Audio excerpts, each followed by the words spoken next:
Bom, meu amigo torcedor vascaíno, vambora para mais um vídeo, mais um Acorda Vascão aqui no nosso canal do Gigante Vasco. E olha, meu amigo, se o profissional decepciona, a base do Vasco da Gama só dá alegrias ao seu torcedor. Porque ontem teve goleada, na terça teve goleada, e contra grandes clubes do futebol brasileiro, tá? No Sub-17 foi goleada contra o Flamengo e no Sub-20 goleada contra o São Paulo. E desde já, no início aqui desse Acorda Vascão, eu faço questão de fazer uma pergunta ao atual técnico Fábio Carille, uma pergunta à atual diretoria do presidente Pedrinho. Por que a base hoje não é utilizada no profissional? Cadê os jogadores da base dentro do elenco principal, dentro do time titular, entrando nos jogos? Lloyd Augusto serve, Souza serve, Alex Teixeira serve. E olhar para a base, tendo Zucarello, tendo Diego Minetti, tendo o Elder, tendo o Bruno Lopes e não utilizar esses garotos, sinceramente, é um desrespeito com a história do Clube de Regatas Vasco da Gama. Uma história em que eram os crias que decidiam. Uma história em que a conquista de títulos e a base andam sempre lado a lado. A gente vai falar muito sobre isso aqui neste Acorda Vascão com vocês. Além disso também, denúncia grave no nosso Cruz Maltino, tá? O ex-vice-presidente de futebol Eurico Brandão Miranda, conhecido mais como Euriquinho, falou ao canal do Benja, meu amigo vascaíno, sobre a atual gestão do presidente Pedrinho. E olha, denunciou algumas coisas, tá? E eu vou trazer aqui a vocês essas graves acusações. Se liga só, meu amigo, que tem muita coisa para você saber e ficar de olho aberto, né? Entretanto, rapidamente aqui, antes de começar o vídeo, antes de deixar todos vocês aí muito bem informados sobre o nosso Cruz Maltino, como sempre faço aqui no canal, quero dar as boas-vindas a todos vocês que estão chegando aqui pela primeira vez. Para quem ainda não me conhece, vascaíno, muito prazer, eu sou o Lucas, você está no canal do Gigante Vasco, esse daqui é o canal do torcedor vascaíno. Bom, meu amigo vascaíno, eu venho aqui rapidamente na introdução, é claro, né? Para te dar o seguinte aviso, ó. Meu amigo torcedor vascaíno, é a contagem regressiva. 149.318 inscritos estamos neste momento.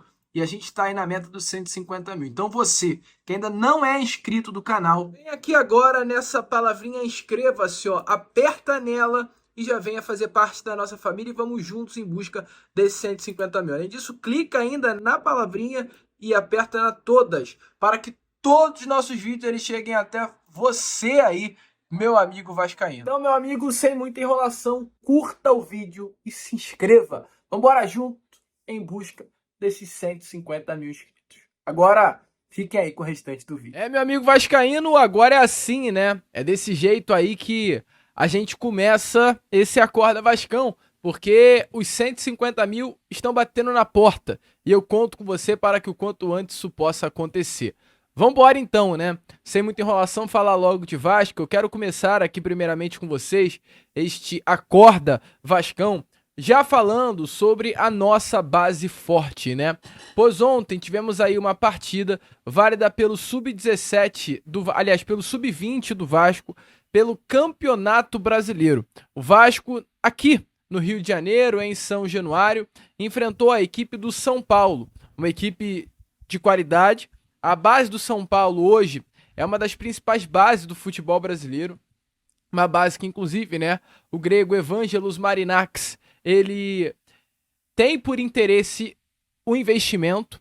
A gente vem sempre informando a vocês, eu, Lucas, sempre venho comentando isso, que Evangelos Marinakis, São Paulo, costura um acordo do Marinakis comprar as ações, né, da base paulistana, né, comprar um percentual da base do São Paulo por um valor de mais ou menos 500 milhões de reais e ter um direito à porcentagem de venda de ativos, ter um direito na porcentagem dos jogadores. Tudo isso é o projeto de Marinakis com a base do São Paulo, por entender através de uma análise de estudo feita pela sua equipe que a base do São Paulo é uma das grandes bases do futebol brasileiro e com maior potencial aí de investimento e retorno através de lucro. Então o Marinakis estava de olho e está de olho nessa base do São Paulo, inclusive toda essa relação envolvendo hoje Marinakis e o Clube Paulista distanciaram a possibilidade de uma compra do Marinacks do Vasco da Gama. Então olha que loucura, né? E aí eu queria muito imaginar ontem o Marinacks sentado aí na sua poltrona na Grécia e ele fala: eu vou assistir um jogo da base que eu quero comprar, o São Paulo. Aí ele olha e fala: caraca, o São Paulo, a base que eu quero contra o Vasco, a SAF do Rio de Janeiro que todo mundo pediu para eu comprar. E aí ele olha e do nada vê esse mesmo Vasco dando de 4 no São Paulo. Porque foi assim, meu amigo. O Vasco goleou o São Paulo pelo placar de 4-1. Jogando dentro da nossa casa, jogando dentro de São Januário. O primeiro gol do Vasco foi marcado por Marcelo aos 22 minutos ainda da primeira etapa. O segundo gol por Riquelme Alvelar aos 26 minutos do segundo tempo. O terceiro gol e um golaço marcado pelo GB aos 34 minutos da primeira etapa. E o quarto e último gol do Vasco aos 35 minutos também da primeira etapa, Bruno Lopes. São Paulo marca apenas um gol ainda também no primeiro tempo, aos 41 minutos. O Vasco que foi muito dominante, o Vasco que com essa vitória chegou aí à sétima colocação, né, do Campeonato Brasileiro Sub-20. É importante lembrar aqui a vocês que o Brasileiro Sub-20 ele é realizado em duas grandes fases. Tem a primeira fase, que é a fase de pontos corridos, e os 8 primeiros colocados eles se classificam para a fase final, que é a fase de mata-mata. O Vasco hoje tem 10 pontos conquistados em 7 partidas, é o 7º colocado, está apenas 4 pontinhos atrás do Cruzeiro, que é o líder do campeonato, com 16 pontos. E é muito legal, é muito interessante olhar para essa base do Vasco com grandes jogadores. Uma base, meu amigo, que a gente olha no time e vê Ramon Henrique, e vê Euler. A gente, pra quem acompanhou, eu, Lucas, acompanhei a Copa São Paulo de Futebol Júnior. O que jogou o garoto Euler é brincadeira. Uma base com o Zucarello, uma base com o Bruno Lopes, uma base com o Juninho, uma base com o GB. Chega a ser brincadeira ver esses caras desempenhando a bola que eles têm no Sub-20 e a gente não tê-los à disposição no profissional. Esses caras têm qualidade para atuar no profissional do Vasco. O Euler, esse volante, talvez é o jogador que o Vasco esteja procurando para ser ali o primeiro volante na vaga do próprio Moura, ou fazer a sombra para o Moura, ou até mesmo jogar como segundo volante, que ele é esse jogador, ele é esse camisa 8 mais cadenciado, não é um jogador intenso, é um jogador de característica de Jair, que cadencia o jogo, troca passe, tem essa qualidade. Mas é um atleta que hoje faz falta no nosso elenco principal, o GB. O que o GB tá jogando, meu amigo. Vocês não estão entendendo o que esse rapaz está fazendo na base. GB vive hoje o seu último ano do Sub-20 e está destruindo, está sobrando. Não surpreendam se no meio desse ano, na Copa do Mundo que terá de seleção brasileira Sub-20, o GB não aparecer entre os convocados. Que a bola que o GB tá desempenhando, assim, é um esculacho. É um esculacho o GB tá fazendo. O gol que o GB fez ontem é gol de craque. De craque, o GB é muito diferente. Hoje o Vasco joga sem um reserva pro Verratti. Por que não subir o GB, pro profissional? Eu não vejo sentido. Eu não vejo sentido hoje a gente ter uma base tão forte e não ter nenhum jogador desse junto do time principal. E eu trago aí a vocês rapidinho as palavras tanto do GB quanto do Bruno Lopes após a partida ontem contra a equipe do São Paulo no Caldeirão de São Januário. Quero primeiramente agradecer a Deus por marcar mais um gol para minha equipe toda de parabéns, mais de 3 pontos, dentro de casa, vamos por mais. Muito feliz, né, por mais uma vitória, mais uma goleada dentro de São Januário. Só agradecer a Deus mesmo pelo gol, agradecer a minha família que esteve aí junto comigo junto. Muito gratificante isso e vamos para cima. Boa. Bora. Bora. E você, desde o primeiro minuto do jogo, incomodou muito a defesa São Paulina, bagunçou de verdade. Agora saiu no primeiro tempo com uma assistência, um gol e uma comemoração a Lavini Júnior, se eu tô certa? Boa noite. Boa noite, graças a Deus pelo gol. A equipe tá toda de parabéns no primeiro tempo. Agora tem que focar para não deixar cair e ir para cima. Comemoração é minha cotidiana, fazendo todo jogo que eu faço comemoração, e é isso. O Vini é teu ídolo? Junto com o Neymar. Boa, Júnior.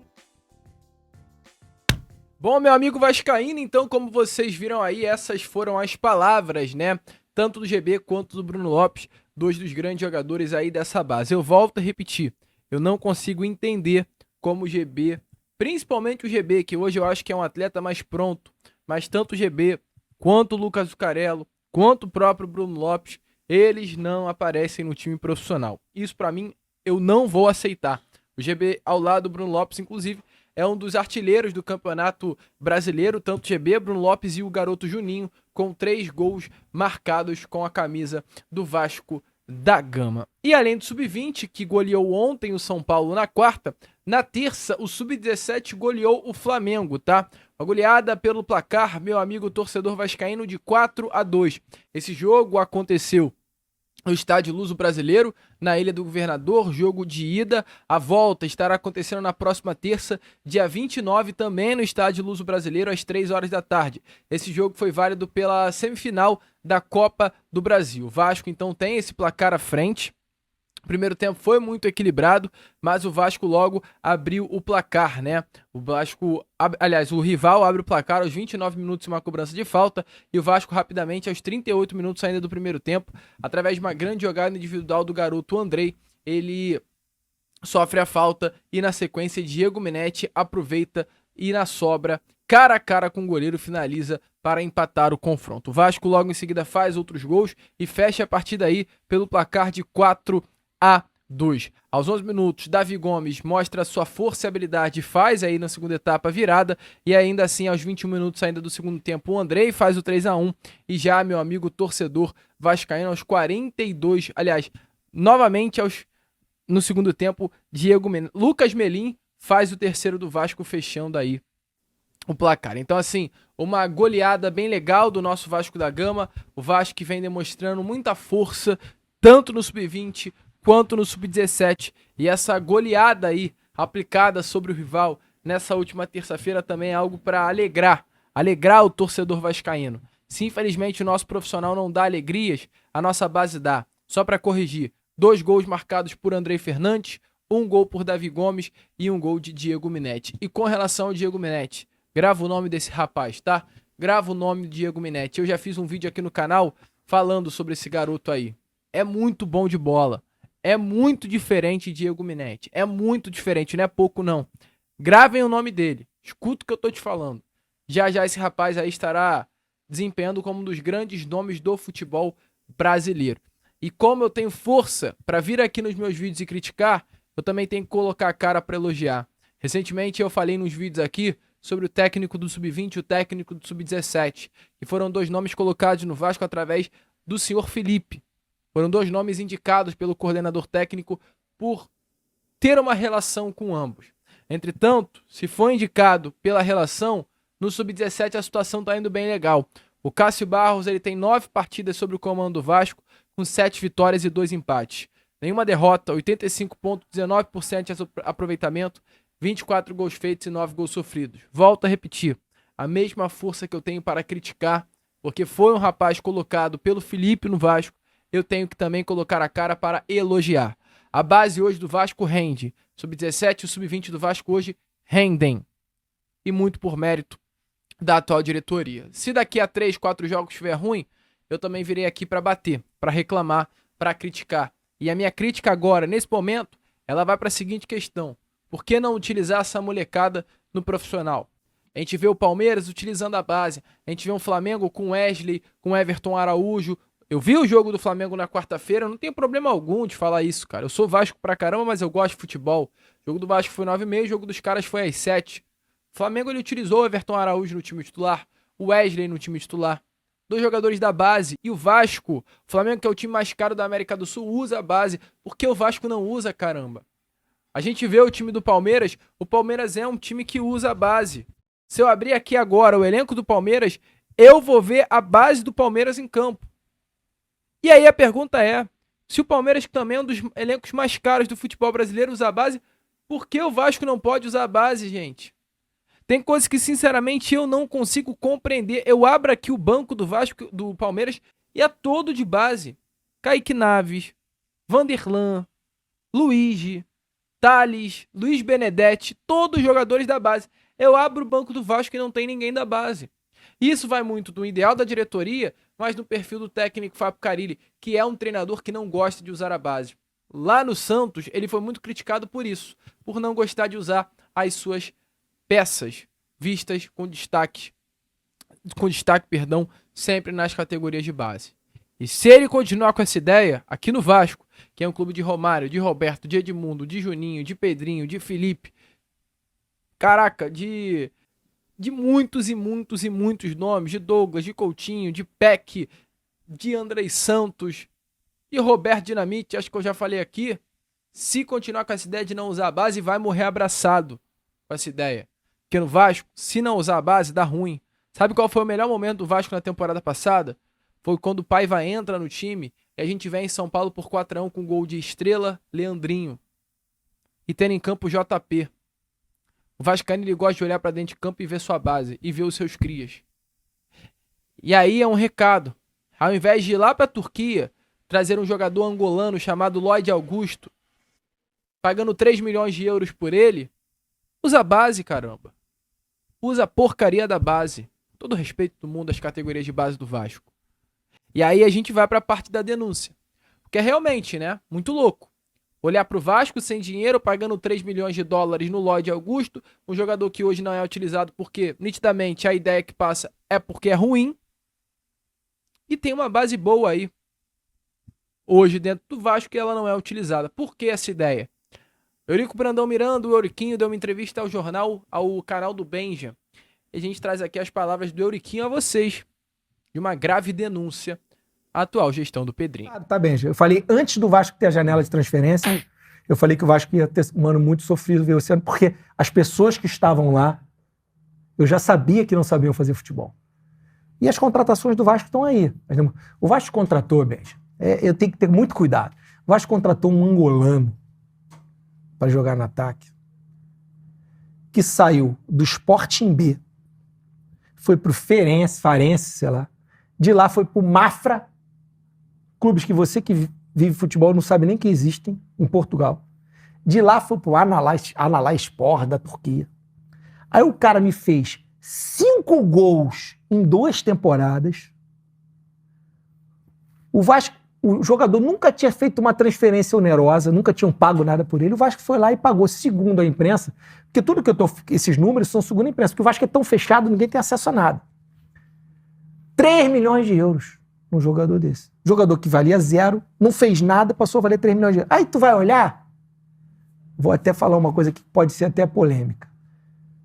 A empresa que indicou o executivo para o Vasco tentou comprar o Mafra, não comprou. Aí esse jogador foi para a Turquia. Essa mesma empresa que levou o executivo para o Vasco, esse mesmo agente dessa mesma empresa que comprou o clube com o qual o executivo do Vasco trabalhava, é dona do clube, vai na Turquia. O executivo do Vasco não viaja para contratar jogador nenhum, viajou só para contratar esse. Me contrata um jogador que tem histórico de custo de R$0 por 15 milhões de euros e ninguém fala nada. 15 milhões de reais. 15 milhões de reais, 3 milhões de euros e ninguém fala nada. Acho isso normal. Não estou aqui afirmando que tem roubo, que tem sacanagem, mas é estranho. É estranho. É uma coisa que tem que vir a público e ser muito bem explicadinho o porquê dos porquês, por que a gente fez negócio com a gente. Eu acho, para uma gestão que entrou no clube, que o projeto dela era um compliance rigorosíssimo, profissionalismo rigorosíssimo, não cabe o agente que era o empregador do executivo, na segunda janela, faz uma das maiores contratações e de um jogador que ninguém conhece, não sabe de onde veio. É minimamente Como ele chama esse cara? Quê? Como ele chama o jogador? É Lloyd Augusto, sei lá, Lloyd. Sei, é um angolano. Um angolano que não tem condição nenhuma de jogar no Vasco. Mas eles programaram direitinho, fizeram live, botaram ele desafiando o Flamengo, coisa que o torcedor gosta, entendeu? Aí o torcedor se empolga. Usaram alguns influencers deles, que batem em todas as contratações. Aí tu vai ver na do Lloyd Augusto, esse cara tem que... Quer dizer, não tem... São coisas de gestão que eu tenho que tomar muito cuidado para criticar. Eu quero criticar, Benji, os atos de gestão e não as pessoas. Meu amigo torcedor vascaíno, deixe aí a sua opinião nos comentários sobre o que você achou disso, né? Tenso, meio louco aí o que o Euriquinho falou com relação a situação envolvendo o Lloyd Augusto. Eu quero saber de você, coloque aí embaixo a sua opinião. Eu, Lucas, vou ficando por aqui. Esse foi o nosso Acorda Vascão, apenas o primeiro vídeo dessa quinta-feira. E já já eu tô aqui de volta para trazer ainda mais novidades e informações a todos vocês com o nosso Fala Gigante. Vamos que vamos, curta, compartilhe, se inscreva. E como eu sempre falo aqui no canal, saudações vascaínas.